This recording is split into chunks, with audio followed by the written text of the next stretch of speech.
Hey guys, welcome back to Movie Talk. Here to talk about No Time to Die. I saw this in the theaters a few days ago, and I'm honestly surprised that I finally saw it in theaters because it got delayed for so long, and it felt like it was never coming out. And even when it finally had the final release date for October 2021, it didn't occur to me that when I was in the theater that I was actually watching a James Bond movie. As soon as the MGM logo hits and you hear the James Bond theme song and Daniel Craig with the gun, I was, it was, it was, it felt good. It felt really, really good. It's so hard to describe because I didn't realize how much I missed it. Yes, I did not like Spectre, but that was the last James Bond movie I saw in theaters, and now I see another one in theaters after so many years, and it felt great. So yeah, it felt good that I finally get to see a James Bond movie in theaters. Unfortunately, I have very mixed feelings about it. I mean, I slept on it for a couple days, and in the end, I still trying to process it, and even trying to rank it in my head. Where should I put the ranking of this? But yeah, I am very mixed on it. I mean, there are things that I really, really like about the movie, and there are things I really, really hate about the movie. So yeah, well, I could say one thing. This is possibly the best final James Bond movie for a James Bond actor. Like for Sean Connery, it was Diamonds Are Forever or Never Say Never Again. They're bad. um, Roger Moore had A View to a Kill. I hated it. And Pierce Brosnan had Die Another Day, and that was awful.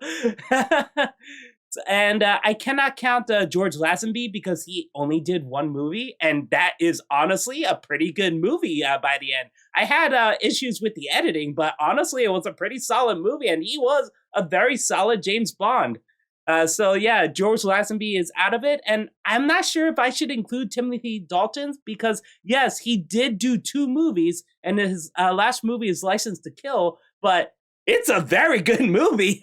But again, I felt License to Kill didn't feel like, I don't know, it didn't feel like a movie that you expect for it to be the final movie for a James Bond actor, if that makes sense. Like, it felt like it was part of a trilogy and there should have been a third one, but it was never released, if that made sense. So if I had to count Timothy Dalton, License to Kill is way better than this.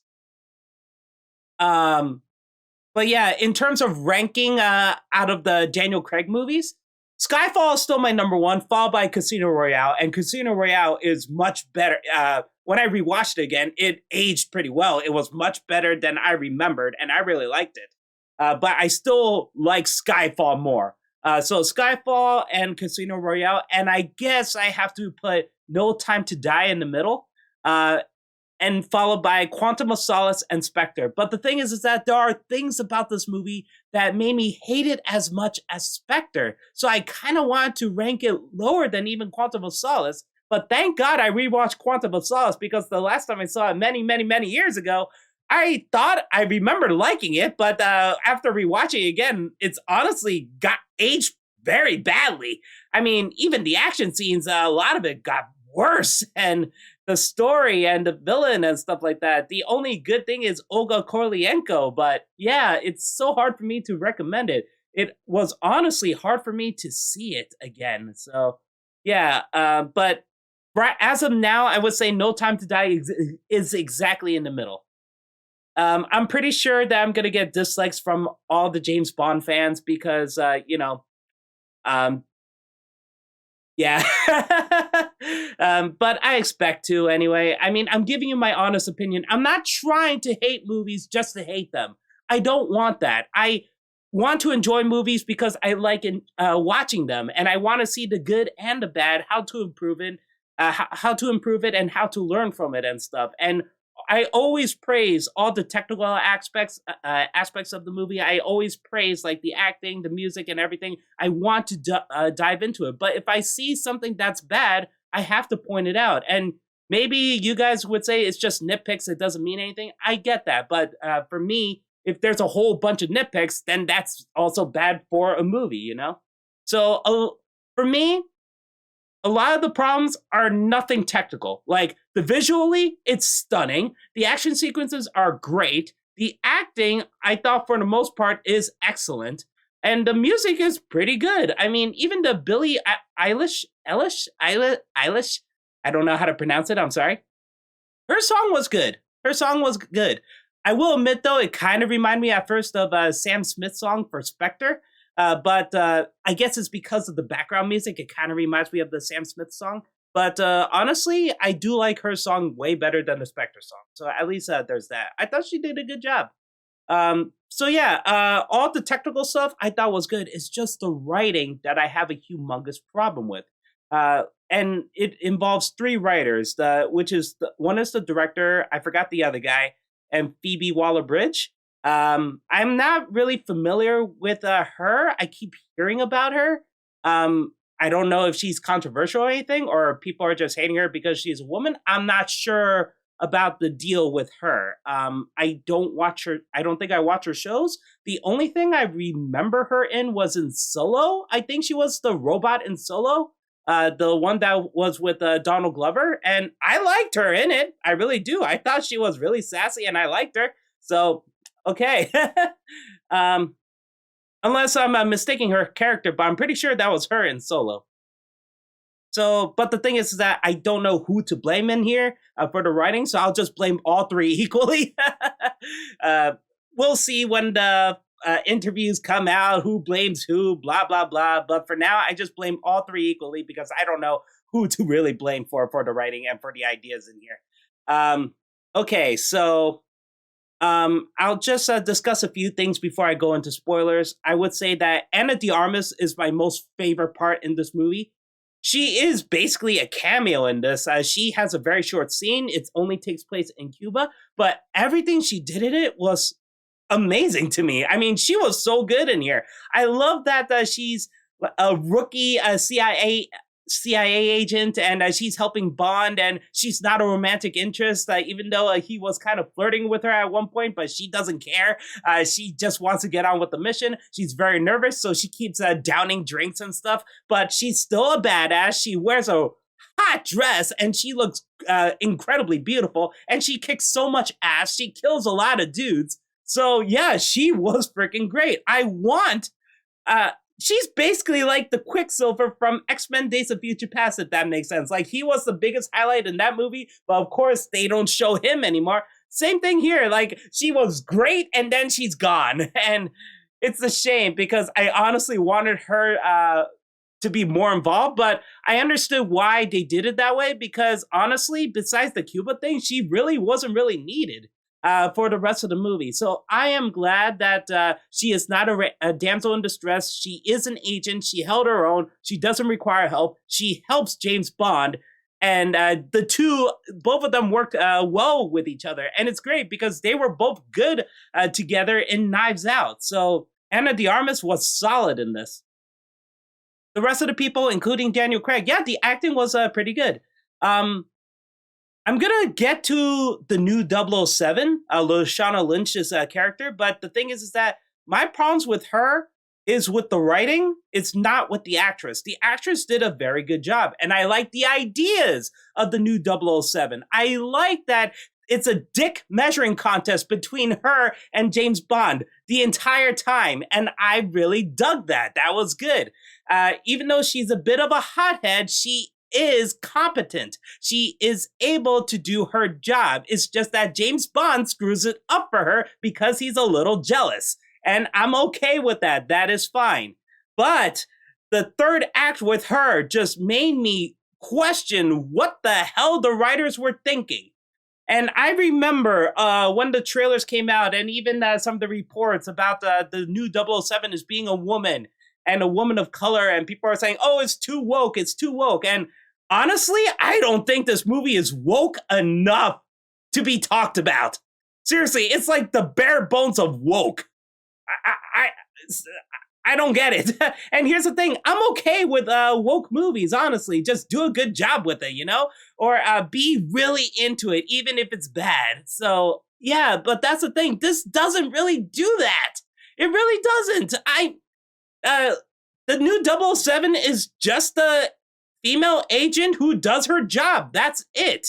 So on that aspect, Lashana Lynch did a good job portraying that character, and I liked the character in it. So if she's in another movie, I would be fine with it. If Anna de Armas is in another movie, I'd be fine with it. Everyone at MI6 is still good. We have Ray Fiennes back, Ben Whishaw, Naomi Harris, Bill Tanner. No, Rory. Shit, why am I forgetting his name? I'm sorry. I think Bill Tanner is the character's name, right? Yeah. And we have a Felix Leiter and a new guy who's played by Billy Magnuson. I have to get to him later on in the spoiler review, spoiler part of this. So, for the most part, everyone is good at acting. Heck, even Christoph Waltz was good as Blofeld. Again, I'll get to the character in the spoiler thing. So the action sequences, oh my god, they look spectacular. They are. That scene where James Bond was running through, I think it was Greece. He was running through Greece. A car was trying to run him over, but he was hiding behind a stone, so the wheels just missed him, and he jumped off the bridge. And he had the cool thing with the Aston Martin shooting everyone up. And he had that awesome stunt with the motorcycle that jumped over like a platform and near the people. And later on, we have this scene where it's kind of like it kind of reminds me of Atomic Blonde, where they're fighting in the stairway, and it's like a one-shot take, and James Bond is shooting at people while having a final fight with the henchman. That was cool. And there's this awesome fight in the forest where it's all foggy, and James Bond is using the ropes and stuff like that to tie around trees or pulley. I think it's a pulley. I totally forgot. I'm sorry. It's like the cable, I don't know what it's called. It's trying to remember. It's one of those pulley things where you have the cable and then you wrap it around, and then he hits some motorcycle guys and also a car.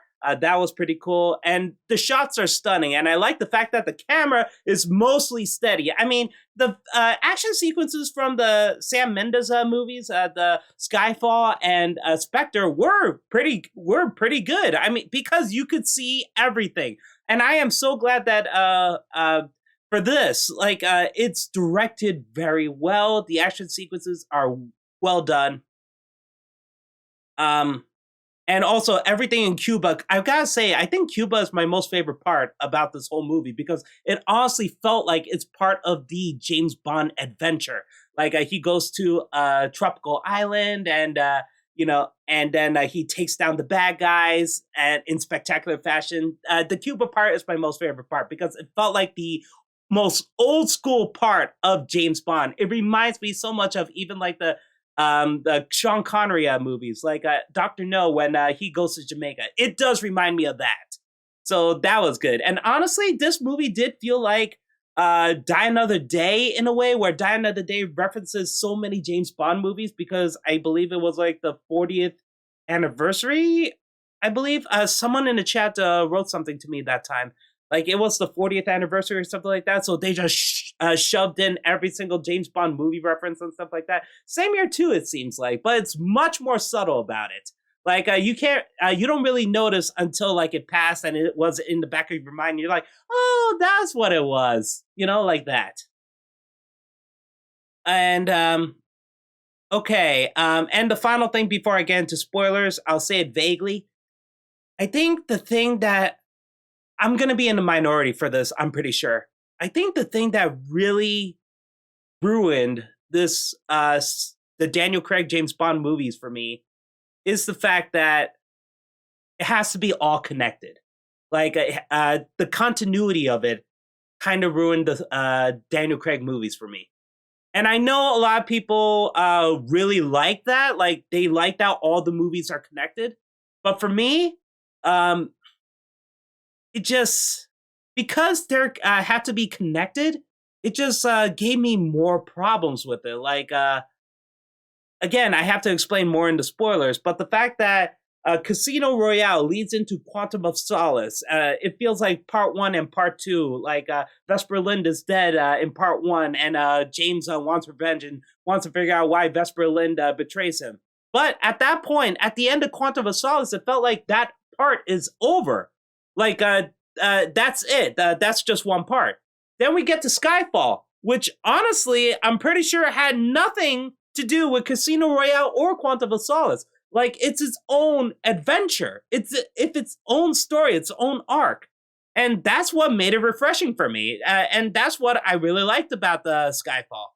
Then we get to Spectre, and the problem with Spectre is that everything is connected. Casino Royale, Quantum of Solace, and Skyfall, because they were all working for Blofeld, and Blofeld's the adopted brother of fucking James Bond, and he was so jealous because he had daddy issues. Yeah, James, the Blofeld's real father loved James Bond more, so he had to kill him in that stupid avalanche, and blah, blah, blah. Oh my god, I fucking hate that shit. And unfortunately, they have to bring that back to No Time to Die. So that's my problem. And yes, Spectre is back in No Time to Die, but honestly has less, doesn't, the whole movie is not really about Spectre.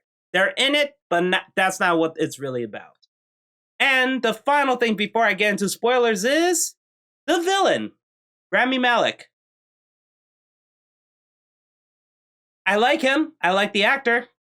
I just wish that this movie didn't waste him. Seriously, he's such a nothing villain in this. To me, at least. I mean, the beginning of this made him seem threatening. Very intimidating. But when he shows up later, after a very, very, very, very long time, like they didn't show him for a long time, and then you totally forget that he's in the movie. So when he shows up again, you're like, oh, I forgot. You're in this. And yeah, he's just so lame. He's really, really lame. I mean, his evil plan is kind of cool, but that's the only cool part about this villain, just his evil plan. As a character, he's nothing. He really is nothing. Even though he is super important in this. He's really important, especially with the backstory behind Spectre and also Madeline. So yeah, it was so disappointing with him. So now I have to go into spoilers. So yeah, if you're a James Bond fan, you're probably going to like this a lot more than I did. But for me, again, if I judge it based on two different things, if I judge it as an action-adventure movie, I would say it's pretty solid. If I judge it as a James Bond movie, a final James Bond movie for Daniel Craig, I would say it's a bit of a letdown. So, yep, that's why I say I have mixed feelings. That's why I would rank it in the middle of the Daniel Craig James Bond movies. So, I have to go into spoilers. Okay. I don't care about Madeline Swan. I really don't. This movie focused way too much on her. The entire opening is about her as a little kid. Oh my god, I'm so sick of Jack White. I'm so tired of hearing that name, Jack White. This whole film series, Jack White has been mentioned in Casino Royale, Quantum of Solace, and Spectre, and now No Time to Die. Out of all the Daniel Craig movies, he's been mentioned in 4 out of the 5 movies. And Jack White doesn't even appear in this, but he's still mentioned. Oh my god. And this whole movie had the balls to keep saying, let go of the past, let go of the past, let go of the past. I'm sorry, you keep bringing up the past. How can I forget it that easily? I forgot about Jack White until you frickin' mentioned him. I forgot about Vesper Lind until you mentioned her again. Oh my god. Let go of the past, let go of the past, let go of the past. Oh, there's Blofeld, let go of the past.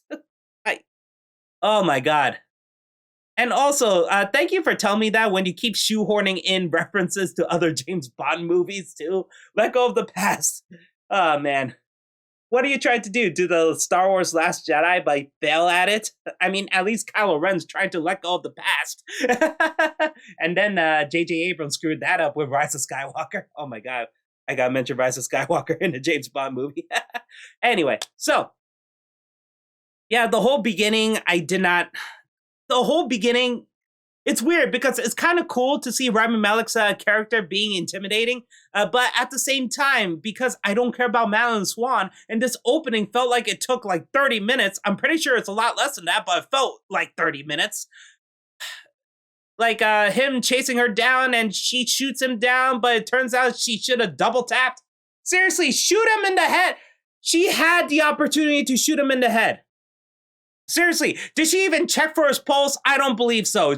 She didn't even shoot him in the head. She shot him a bunch of times, yes, but, all in the torso. So, yeah, I can't believe it. Her father taught her how to use a gun. Jack White taught her how to use a gun. Jack White taught her how to kill people. But she did the stupidest thing by not freaking shooting him in the freaking head. I know, if we shoot him in the head, we wouldn't have this movie. But still, I think I did not care much about the opening of this. Even though it looks beautiful, I just didn't care. Then it finally showed the present with James Bond and Madeline Swan. Madeline Swan was reminiscing about this. She keeps telling James Bond about these secrets that she wants to tell him but couldn't. And he's there because he wants to let go of Vesper Lynn finally.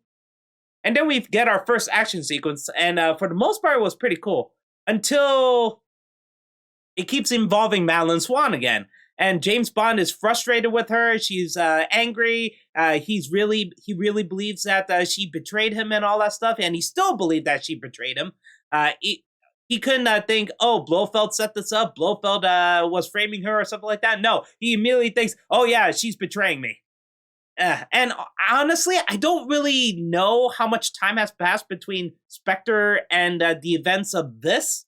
Because it felt like it happened right after Spectre, like immediately right after. But also it felt like some time has passed since the end of Spectre as well. So that's why I couldn't really figure out the time frame of that. I wish they actually said a line or two, like it's been a week or something like that since we visited Q or something. Some throwaway line so I could figure out exactly what the time frame is, because for all I know is that they actually had spent some time with together and got married or something like that. But again, I don't know. I don't think I saw a wedding ring on her or anything. So again, I don't know. All I remember from the interviews of this is that this movie is supposed to have a time skip, which it does actually. But again, I don't know about the time frame of this. Okay, but I do have a problem with this this action sequence because there's this henchman who has only one eye. The other eye is like a robotic eye. And James Bond actually had him. He actually had him. But what does he do? He spared his life. Which I'm very confused about. I know from the way it looks like he bashed his head across the stone, across the pillar or something like that. But he didn't really do it hard enough. Because the henchman is still alive, and it's not like James Bond is surprised about it or shocked about it. He doesn't even seem annoyed about it. So that's why I'm very confused. I'm like, James Bond killed so many people in his life, and he killed people before this encounter with this one-eyed guy with one eye. I think that's easier to say. So I don't know why he did it this way. And also, he saw that the eyeball popped out of his head, and I assumed that he took it. But apparently he didn't. He didn't take this eyeball, which is so weird. Because I thought James Bond would take that and ask Q to figure out what the hell's going on. But apparently he did not. Especially for 5 fucking years. So I was very confused that James Bond's thinking like, why didn't you kill this henchman? Do you feel bad because he only has one eye? I mean, when has that ever stopped you? I mean, in all these movies, you've been fighting people who had disabilities. So what the hell is your fucking problem? You would have killed Matt Mikkelsen even though he was bleeding from his eyes. You killed Silva, even though he doesn't really have a jaw, he had like half a face melted away. So one eye. Who gives a fuck? Just kill him. I don't get it. I honestly don't. He seemed like an equal opportunity killer. He doesn't care what disabilities you have. He would kill you, you know? So I don't understand James Bond in this. He didn't kill this guy. And yes, this henchman is is in the entire movie. And he's like almost the main foil, as big as freaking Dave Bautista in Spectre. And it's weird because he's just some skinny guy with one eye. I don't know. I do not care about this henchman at all. He is not interesting. The only interesting thing is that he has one robot eyeball, which is just a camera. It doesn't do anything cool. It's not gimmicky. It doesn't shoot out a laser beam. It doesn't turn into a bomb. It doesn't shoot out the tranquilizer darts or something like that. It doesn't do an X-ray vision mode. So what is the point of this guy with the one eye? I don't know. I guess this movie wants to highlight that disabled people could be badass, but for me, it just did it in a horrible way. Like, if it's cool if you show like disabled people could be badasses, or handicapped people be badasses, but at least give them something cool to do, you know, or make them unique, make them memorable. I mean, this movie sucked, but Battleship? There's a guy with no legs, and he's honestly the best character in the movie, and he has like the shortest role. I don't understand. How could a movie based on a freaking board game produced by Michael Bay do such a better service to disabled people, to handicapped people, than this freaking movie? Again, I don't know if the henchman really doesn't have an eye or not. I don't know, but again, what? So there's a 5-year gap, and okay, I gotta say that this movie ripped off elements of The Dark Knight Rises, Captain America Civil War, and Logan. So yeah, so there's this weapon of mass destruction that the MI6 was working on, but unfortunately that it was kind of shelved because it has it can do very, very horrible things. So it's nanobots. Yeah, this is like the most sci-fi I've seen in a James Bond movie for a while, to be honest. And yes, I know Die Another Day had a lot of scientific gadgets and also a giant space laser that could heat up everything. Yes, I know, but at the same time, nanobots. Okay, I'm not saying that nanobots can't be realistic, but it's just, it felt weird compared to, you know, every other Daniel Craig James Bond movie, and we have nanobots all of a sudden.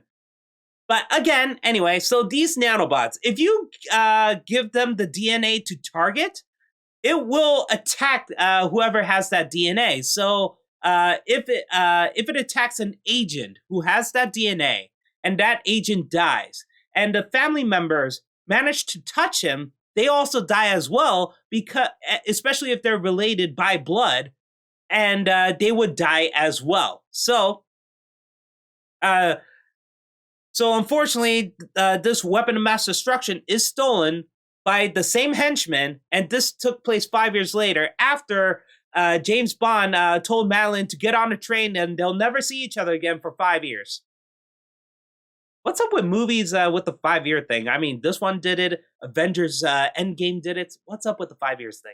Anyway, I guess it's to make it simple. I don't know. I feel like 5 years is such a long time. Couldn't just be 1 or 2 years? Why 5 years? 5 years seems way too long for a lot of things. Especially considering that James Bond did nothing for 5 years. Again, you would assume that Spectre is attacking him. He fought a henchman with one robotic eye, and he would take that robotic eye and give it to Q. He never did. Okay. So at this point, James Bond has been retired for 5 years. He's been living in, I believe, Jamaica. I don't think they ever put down the place title card in the bottom. I believe it's Jamaica, like a reference to Dr. No. And he's still fit. He's still muscular. Daniel Craig looks really, really good. I heard my computer whirring. And he gets a message from Felix. Jeffrey Wright is back. That's cool. Along with a young fellow agent played by Billy Magnuson. And honestly, part of me thinks that Billy is playing the exact same character he played in Game Night. Honestly, his personality, his demeanor, it seems like the exact same character from Game Night. So I was laughing my ass off every time he speaks, every time he smiles, because I was like, oh my God, this is like the guy. You're the Harvard guy from Game Night who keeps being the dumbest thing ever, dumbest person ever, but it's hilarious. And so Felix told James about the Spectre is still around, and James finally meets up with the new 007, who's played by Lashana Lynch. And then James decides to go back to work and try to figure out what the hell's going on. So he goes to Cuba and he meets up with Ana de Armas. There's this awesome action sequence where the new 007 was taking scientists who worked on the DNA thing. And yeah, I gotta say, during this Cuba sequence, there's this part where the scientist is working on the weapon of mass destruction with the DNA. And he was putting someone's DNA on it.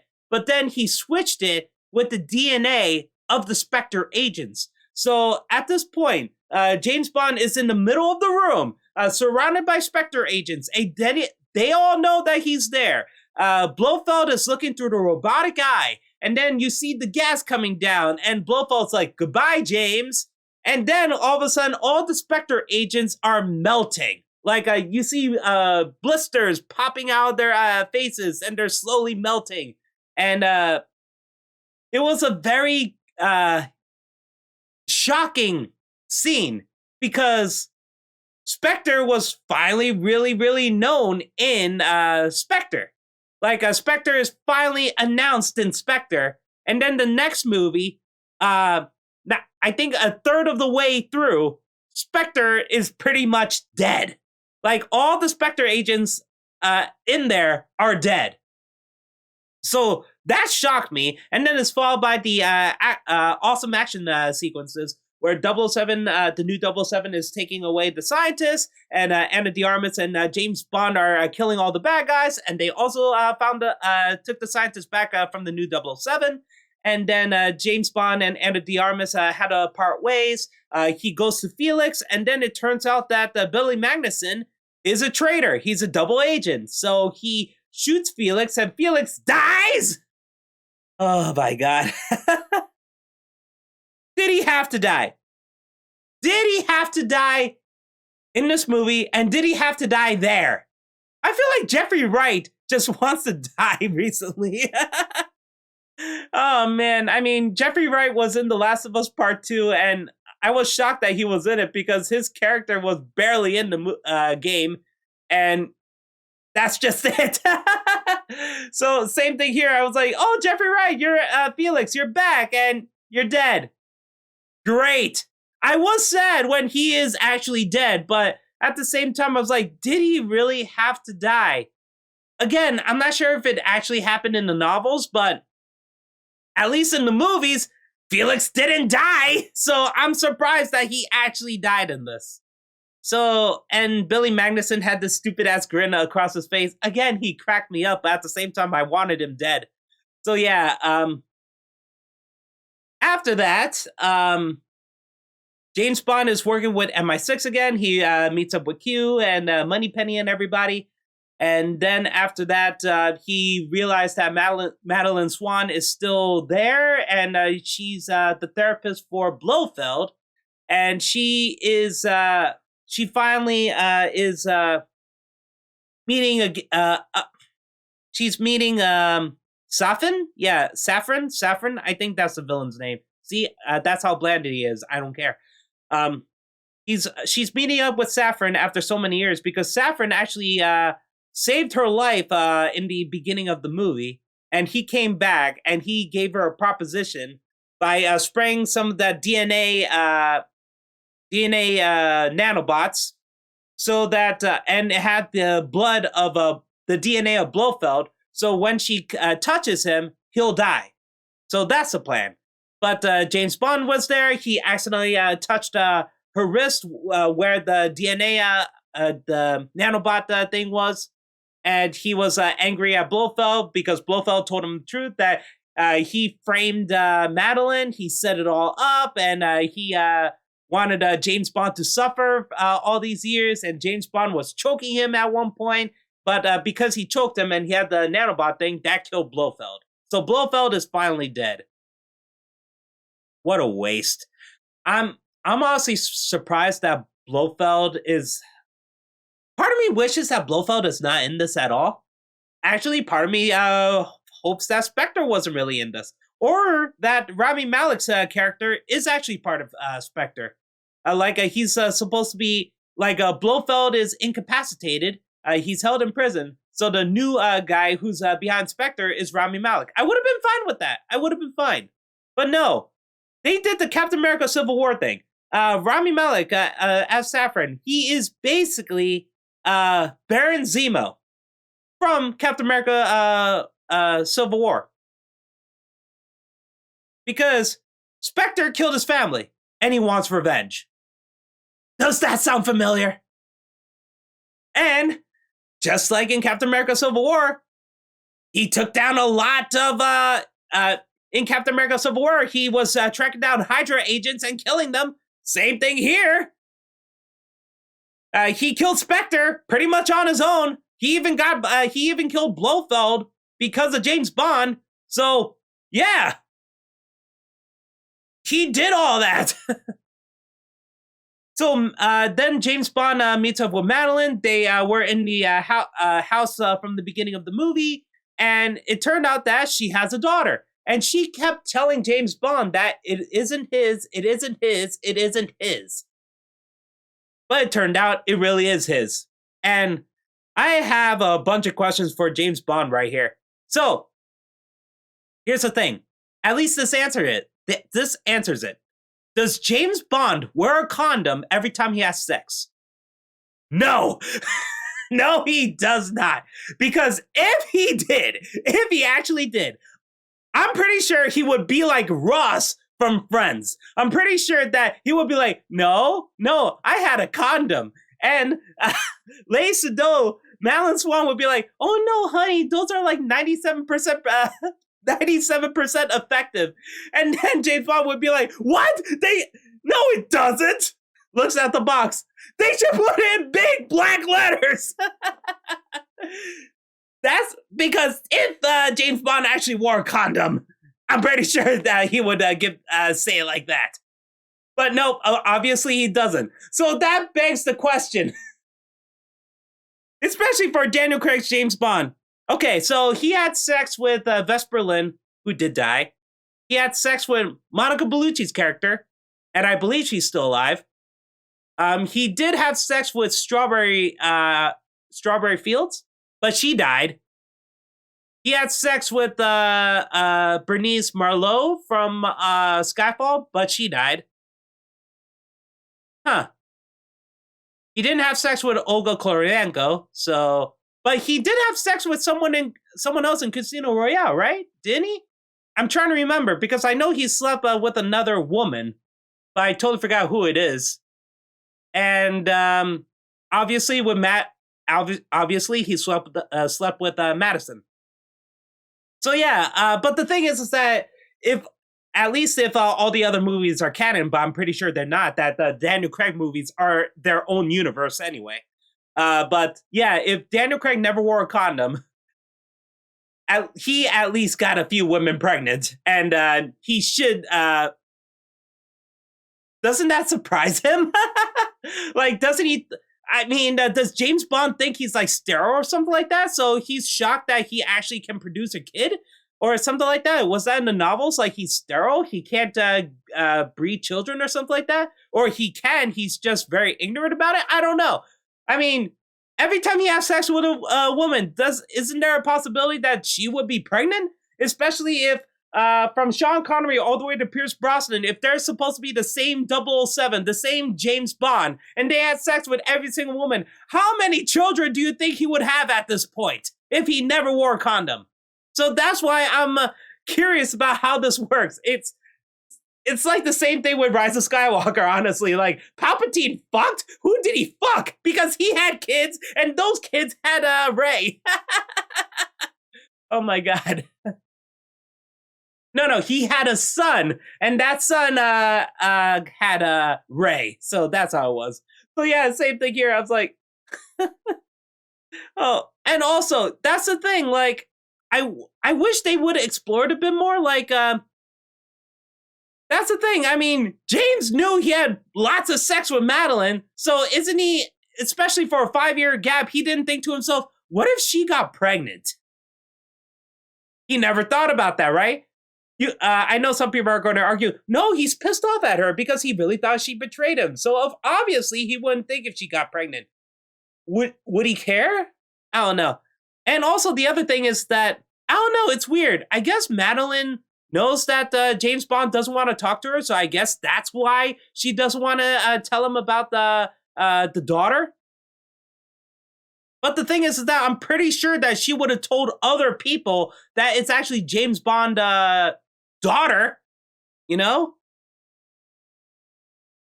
I mean, that's weird, especially if she's carrying the baby for 9 months. How do other people not know this? I know they threw in a line by saying she's so good at hiding, but again, if she's been out in the open, how do people not know this? Like, if they saw a baby bump, don't they think, oh yeah, that's James because he doesn't wear a condom? Ah, man, I'm not going to harp on this anymore. It's just, to me, it's kind of stupid that, I'm not saying like James Bond having children is a stupid thing. I'm just saying like the 5-year gap is what makes it stupid because the child is about 4 years old at this point. So yeah. She keeps telling him it's not his, but it's actually his. And they run away from the house because they realize that the Billy Magnuson character is chasing after them. Then they have this cool fight, action sequences in the forest, and then Madeline got captured again. Ugh, she's nothing but a damsel in distress. That's what I really do not like about this character. Oh my god. And then she gets captured by Rami Malek, and then they have this villain monologue, and it turned out this evil lair is in an island, which is just like all the other James Bond movies, and he's about to release the gas everywhere, and James teams up with the new 007 again, and she's like, oh, let's reinstate him as the new 007, which I thought was so freaking stupid. What's the point? I mean, is it to let the audience relax about that? Like, oh, it's Daniel Craig's final James Bond movie. Let him be 007 one last time? Who the fuck gives a shit? It's just like the giving the medal to Chewie in Rise of Skywalker. No one gives a shit. I mean, that's just some stupid fan fulfillment bullshit. That's really insignificant. And honestly, ask more questions. You know, who the hell cares? James, even she said it's just a number. Then who cares about the number? Okay? It doesn't matter. Who cares? Oh, man. So they team up. They have this sequence with the stealth plane and stuff. They go down into the island. And then the new 007 doesn't really do anything. She's not a damsel in distress or anything, no. She did kill a couple guys, but her whole job, instead of assisting James Bond in this final climactic battle, is basically just escorting Madeline Swan away from the island. What a huge letdown to this character. See, that's what I mean when people say go woke, go broke or some bullshit like that. This movie is too woke. But like I said, it's not woke enough because this movie still, I get it. I understand. This is James Bond, the final James Bond movie for Daniel Craig. He has to have so much to do. But I felt like this could have been done better. What was the point of the new 007 if you're going to treat her this way? You know, the fact that this is a new 007, the first time that she's a female, the first time that the new 007 is a person of color. This should have some historical significance around it, but honestly, you treat her like freaking crap. And I wonder who's the stupid writer who thought this was the perfect justice for that character. I don't get it. I honestly felt like she shouldn't even be in here if you're going to treat her that horribly. She could do so much more. Seriously. if you guys remember Men in Black, the first Men in Black movie, at the end, where Jay and Kay, they were having their final talk. And Kay was going to give the neuralizer to Jay, and Jay thought that he was going to neuralize the morgue lady. But no, Kay's like, it's not for her, it's for me. And Jay's like, what? Why? And Kay revealed that I wasn't training a partner, I was training a replacement. That was handled beautifully. And that movie's like, what, almost 20 years old at this point? I forgot when the first Men in Black came out. Actually, I think it's older than 20 years. Holy shit. Because I think it came out before the millennium. Oh my God. When did that come out? All I know is that came out right after Independence Day. That's all I remember. So yeah, the fact that a movie like that can do justice with that. Why can't it be here? Why can't the new James Bond have a moment like that? Like, yes, the new 007 is a bit of a hothead, but she's competent and she could learn things from the original James Bond, the original 007. And they actually help each other. They actually finish the mission together, you know? That they're actually equals. No, what they do, they're like, oh no, this is fucking Daniel Craig's final James Bond movie, bitch. Get the fuck out. You're just gonna help out the other bitch. That's what it speaks to me. And honestly, I feel like that's really disrespectful. Again, what is the point of having the new 007 be a woman and be a person of color if you're gonna treat her this way? What is the point? You might as well just write her off. Hell, part of me thought that part of me thought that at one point in the, while writing this down, that the new 007 was actually Billy Magnuson's character. Yeah, like he is actually the new 007. He's the hothead. He's naive. But it turns out that he's actually a double agent and betrayed MI6 and was actually like the main foil, like the main henchman. And he was working for Saffron the entire time. That's what I thought. I 100% believe that's what they were trying to do. But for some reason, someone's like, you know what, we need more diversity. Let's have the new 007 instead be a female and be a person of color. But that's the thing. I'm like, you could also do it, make her be like a double agent as well. But I guess they reimagined that because they're worried that that would mean that would be also disrespectful and racist because that would mean that the person of color and a female would be the bad guy. But again, I feel like this movie could have taken risks or be simpler. That's the thing. Either take more risk or be simpler. Like, you can't half-ass this, you know? That's what I really do not like about this movie. It felt half-assed, even though it's long. Like, they tried to shove everything in. But that's the thing. It's kind of like Resident Evil 6 for me. It's cool that you're trying to put everything in. But if you half-ass things, people are just going to say that's half-assed. That's my problem. The new 007, the way they treated her by the finale was disrespectful, and I really hated it. And it didn't matter because the villain was lame. Okay, so Saffron actually got the upper hand. He got the upper hand. He shot James Bond in the back multiple times. Like, I'm pretty sure fatal wounds because he's bleeding constantly. Like, this is the most damage that James Bond has ever felt in the entire lineup of movies.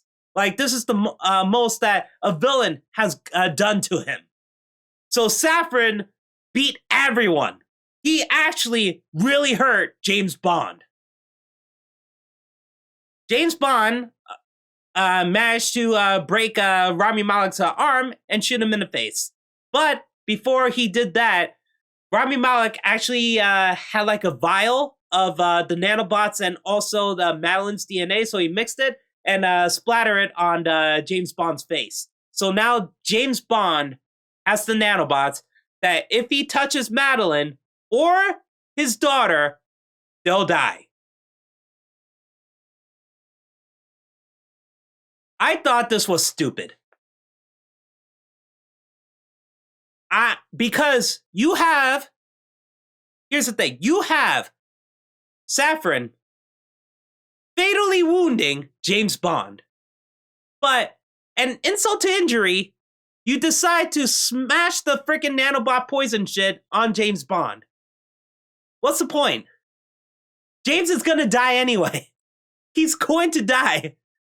So, and that's why I thought this was so weird, because it kind of reminds me of the Lion King remake, like when Scar had Mufasa on the cliffs, and he's like, "Long live the king." In the original Disney movie, he just let Mufasa go. He threw him off the cliff and Mufasa died. But in the remake, not only did he let Mufasa go, he threw him off, he bitch slapped him across the face. That's what it felt like to me. What was the point of that? You make it seem like because at the end of this, the movie tried to make it seem like James Bond was sacrificing himself because he couldn't live to be far away from Madeline and his daughter, so he decided to kill himself or something like that. No, you do that wrong. If you want to do that, then do not have Saffron shooting him badly. You know, he's bleeding. He's constantly bleeding. He has many holes in his body. He could barely run. The timer was about to go off. The bombs are coming. If you want to do the poison thing, then don't have him that badly hurt. Then don't have it be like an honorable sacrifice. Like I don't want to live not being able to touch you or something like that. You know, I would understand. Anybody would understand, because they don't want to be like some faraway guardian always watching over them, but never being able to touch them because they're worried that they could kill them. I get that. I do. Anybody would get that. But again, it's ruined because you have James Bond badly shot and he's about to die because he's shot. Oh my God. It's just bad writing. It is. It really is. Again, maybe I'm clouded in judgment. Maybe I'm the dumbass. Maybe I'm stupid. Not seeing the grand picture of this. And I'm pretty sure I'm going to see a bunch of that in the comments. But that's how I feel. James Bond dies. Madeline is alive. Everyone is sad. End of movie.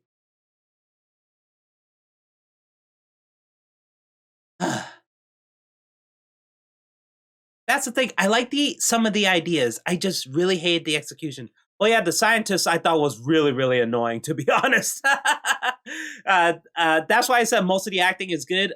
I wouldn't say the acting for the scientist is bad, but he is mostly comedic relief, and he actually got on my nerves at one point because he was trying to be funny, but honestly, he was just annoying.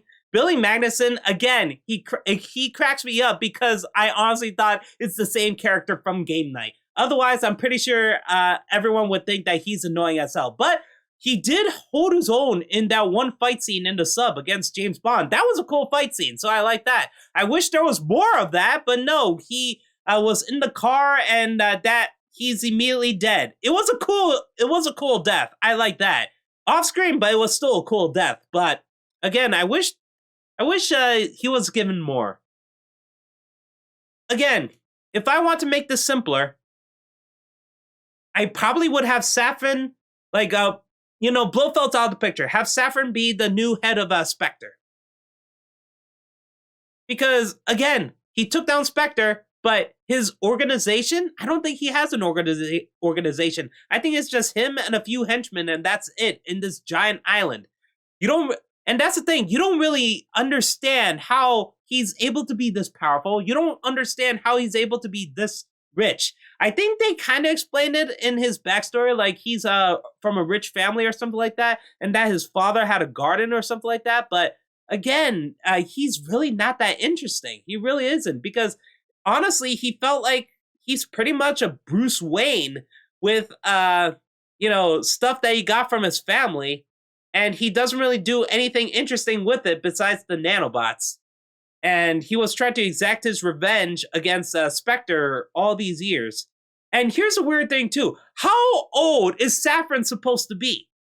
How old is he supposed to be? Because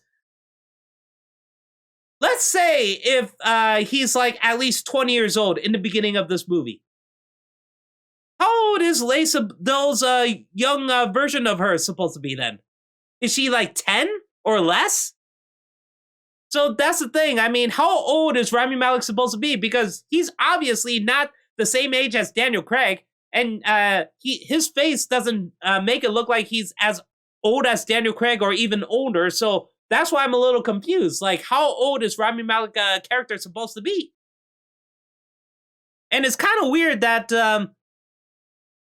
I forgot the ages of Lea Seydoux and Daniel Craig, but I don't know. It seems like the because at one point, because of the daughter, and she's kept telling James that she's not his daughter, she's not his daughter. I thought it was gonna be like some awful backstory, like a terrible backstory, where it turned out that Rami Malek actually raped her when she was younger. That's what I thought it was alluding to, like because Rami Malek does have blue. I'm pretty sure he had blue eyes as well. So yeah, that's what I thought it was, alluding to. Like he actually raped her when she was younger, and James Bond actually wants revenge or something like that.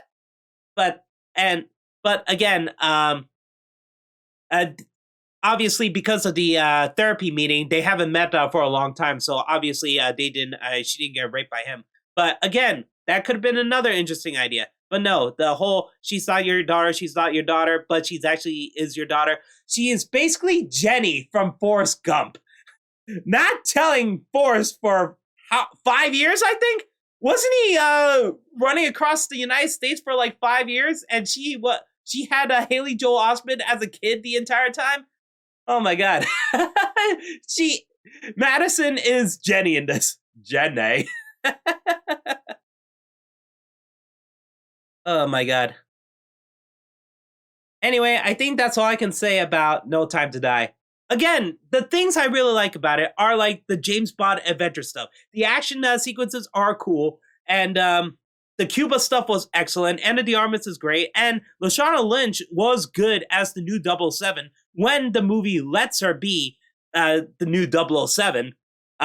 When James Bond did his thing for like 2/3 of the movie, I thought it was pretty solid. It's just the final act just ruined the movie for me, to be honest. But here's the thing. The movie did not bore me. It didn't. It didn't bore. Well, the beginning bored me. Madison bored me. Rami Malek did bore me. But this whole movie did not really bore me as much as Spectre. The movie did piss me off at times, just like Spectre, but I would say like it had more good things than Spectre did. So, and also the fact that Spectre was supposed to be the follow-up to Skyfall, which is my #1 favorite Daniel Craig movie, and that was a giant letdown. And this followed No Time to Die, and this felt like a better movie compared to Spectre. So yeah, it's like up and up. So that's how it feels. So yeah, you know what? I honestly can't believe I watched all the James Bond movies, starting with Dr. No, and then we finally get to watch No Time to Die in theaters. And I felt like I did a journey of that. And I can't believe that it's honestly over for now. Until whoever is the new James Bond. Honestly, I kept hoping for Idris Elba, but he's getting older at this point. I always wanted Hugh Jackman to be 007, but again, he's old at this point. I don't know if they want to keep it British. I don't know if they want to have a person of color. I don't know if they want to have a female playing James Bond or Jane Bond. Again, I'll be interested with whatever comes up. Honestly, I kind of wish that there is no female James Bond. Like. For Lashana Lynch, I don't know her character's actual name, to be honest. All I call her is just the new 007. So that's a bit of a shame.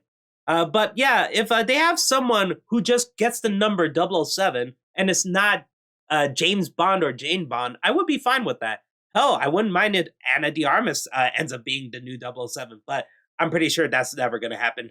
But yeah, whatever happens, happens. But again, for now, I can't believe that it felt like a journey and I finally completed it. From Dr. No all the way to No Time to Die. This is it for James Bond for now. And I'm glad that's over. All right, that's a lengthy video. Let me know in the comments below. How do you feel about the new 007 movie, No Time to Die? Did you like it? Did you hate it? Let me know. And if you're wondering why I decided to not wear my glasses today, it's that this is basically a test. I want to see if it looks better on camera, especially to you guys, because here's the thing about the ring light. No matter where I place this, you're definitely going to see it on the glasses, no matter what. And for a lot of the videos recently, it got a little bit aggravating no matter where I place it. And if I want to lower it or lower the brightness, you can still kind of see it. And also the thing is that I wanted to show a little bit more color on my face. So yeah, I'm still testing it out. Let me know if this is better. Yes, I am freaking blind right now. I can see a slight silhouette of my monitor and the webcam on top. So all I can see is that little white light. So that's why I keep focusing on it. So let me know if it's good or if it's weird, because I'm going to try to test these things out. All right, thanks for watching, guys, and I'll see you next time. Later.